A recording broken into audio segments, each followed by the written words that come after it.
Lauren, welcome back. Today I wanted to film a quick flip through of my planner thus far.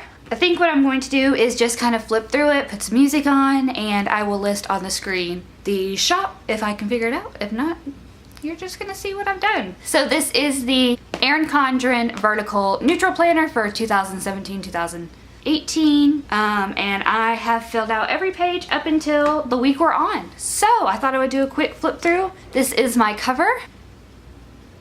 It says the daily agenda of Lauren Wilson. On the back it says Hogwarts School of Witchcraft and Wizardry, mischief managed. And I like this because on the inside it says, I solemnly swear I'm up to no good. So I will link the store that I bought this from. I bought this years ago and I love it. I have a bunch of other covers, but this one is my favorite. Normal planners, this would be so boring on the inside, but it's just a beautiful little touch.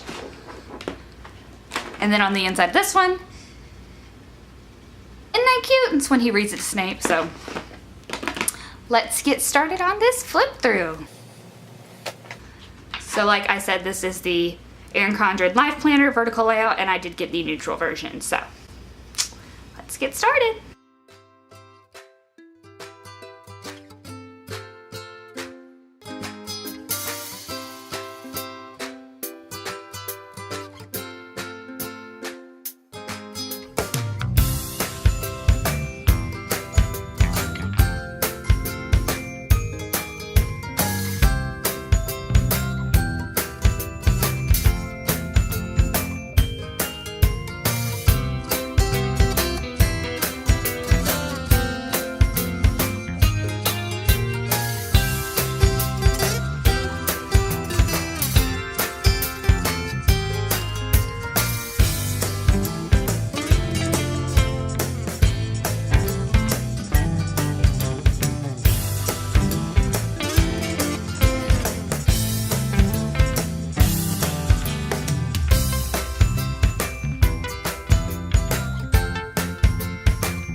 Alright guys, so that is my flip through thus far. Today is Friday the 18th, so this is where I'm up to right now. I did want to mention that I have the silver coil. Last year I had the black coil and it just came a little mangled, so I just stuck with the silver coil and I love it. And I will show you, you can definitely tell that I'm almost halfway through and it's getting a little chunky, but I love how it looks and I can't wait to see it all completed. So that is my planner, guys. If you have any questions, let me know. I will try and tag the shops used on the screen and down below. And I hope you enjoyed this quick little video. I will see you in my next one. Bye!